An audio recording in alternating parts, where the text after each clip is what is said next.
Hello friends, this is Dr. Sangeeta back with you for another lecture of Dental Pathshala where we help you understand and learn dentistry better and easy way. In this video, we're going to talk about stress strain curve. So without further ado, let's get started.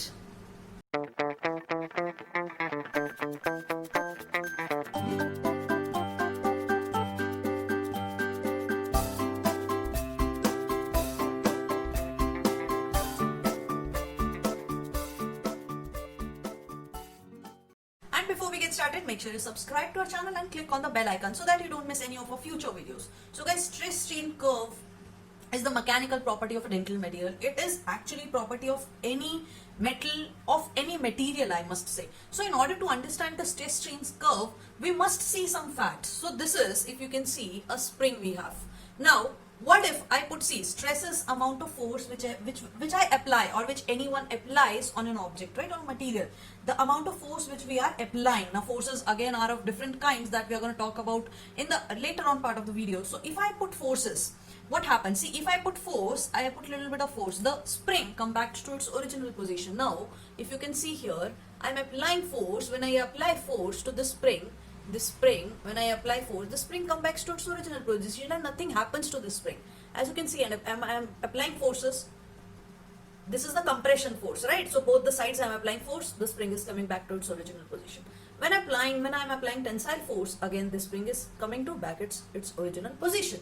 So this is how we are talking about the proportional limit. Basically the proportion limit is when I'm applying some amount of stress. When I'm applying some amount of stress, suppose this amount of stress, which is the 50, right? Then the strain is, it comes back to its original position like how it was earlier. See, if I'm applying stresses, then it is coming back to its original position. What happens when I'm increasing this amount of stress? Suppose I've increased the stress, now it has not come to its original position. There is some deformity. As you can see, the spring is not the previous spring.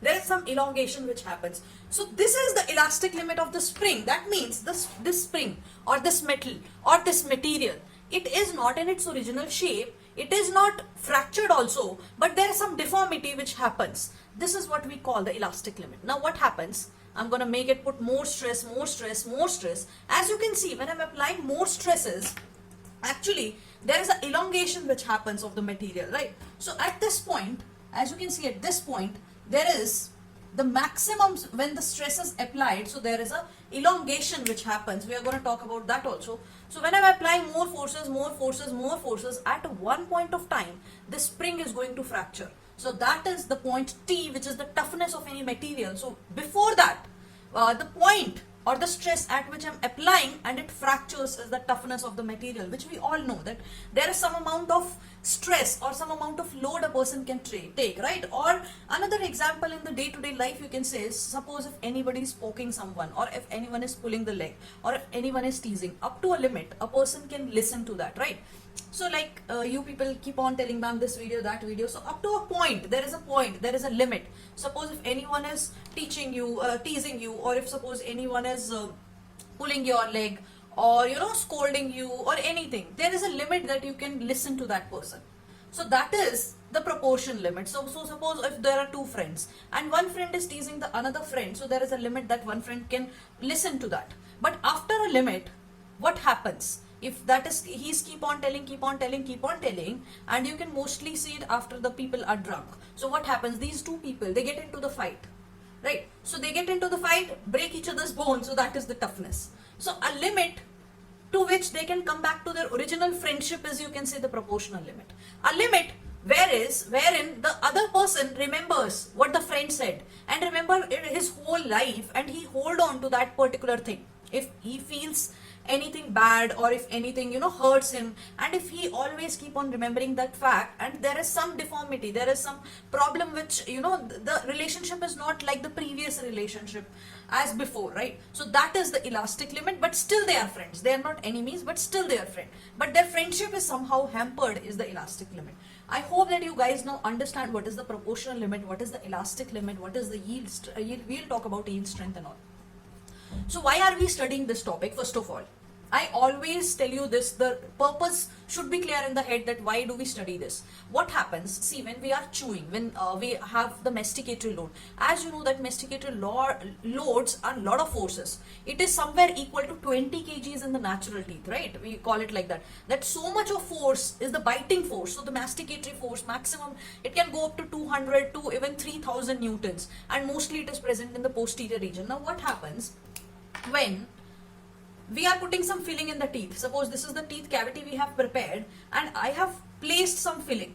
What do I want? I want that this filling should take up all the loads, right? So the posterior region we have got, in the premolars molar region we have got the maximum occlusal forces, and the anterior region we have got comparably low occlusal forces. So what I want that this material which I'm putting, it can be a cement, it can be restorative material. So any material which I am putting, suppose it is a cap also, so a crown, so any material which I am putting, it should not fracture.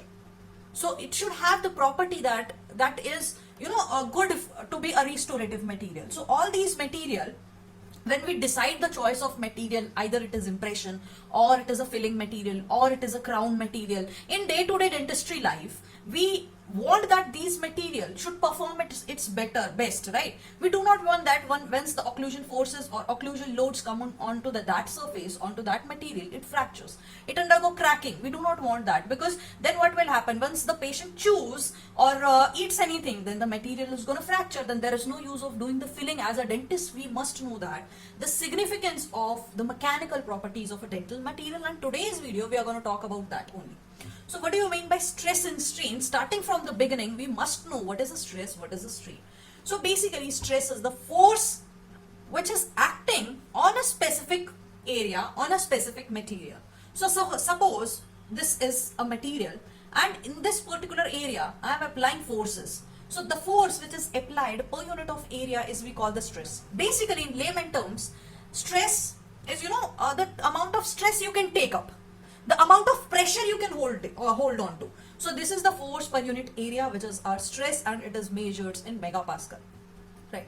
It is basically the internal resistance of a material. You know, how much you can hear, how much you can listen to any bad words. This is your stamina, your stress, the amount you can take, the tension, the force is the stress. Now talking about, we have got tensile stress, we have got many kind of stress, compressive stresses, shear stresses, flexural stresses. What are all these stresses? We are not going to talk about in detail about it, because we do not require all these things in detail. But let's just understand what is a tensile stress. Tensile stress is when this stress is applied or the forces are directed away from each other. If you remember, I have shown you some spring, right? In that spring, I don't know where the spring went. In that spring, if you remember, I have stretched it from the other two ends. So that in that elongation happened. So this is a kind of a tensile stress. I told you that point also. Tensile is when we are stretching or elongating any surface is the tensile. So T for tense and elongation. This is a kind of stress. Next one we have is the, see, where do we use this tensile stress? Suppose what happens, if I have prepared a crown, if you are in second year, you do not understand the meaning of the tooth preparation. Now, let me explain you in the layman terms what happens when you are going, when any patient is going for a crown, for a cap. Now, what is the requirement of a cap is that if you are doing a root canal treatment, or if you want to give a bridge, if we want something on the top, we should reduce the amount of what it already exists. That means if I want to put something on the upper to close this, then I need area for that. This is, suppose this is your original tooth. Can you put this particular thing on the top of this? Is it going to fix? No. We must create a space in order for this cap to fit in, right? So like that, we are preparing the tooth so that we can put a cap on the tooth. This is the basic thing, right? So what do? We prepare a teeth, right? So once we prepare a teeth, then we do the trying before cementing. We check the crown, that is it proper, is it not proper. So there is some space, we leave it for cement. Sometimes what happens, it can be due to the casting defect, it can be due to anything. If dye spacer is not applied properly, sometimes this space is very less. And before cementing the crown, before fixing the crown, I must say, because if you are in second year, you won't understand all these things. So once we are trying this cap before putting the cement, before fixing it, right? So before buying a dress, how we try it, right? What happens when you are trying a dress and you cannot take out the dress? So sometimes there are situations which happens if it is too tight. So suppose if it is too tight, then what do we do? How do we remove this cap? We do not use the crown remover tools and all. We just ask the patient to chew a sticky chewing gum or anything which is sticky. So with the sticky surface, what happens? This crown come out. So the chewing gum, it goes into the undercut areas and there is some mechanical pull which happens. So this is a kind of a tensile stress which I have used in my dentistry life.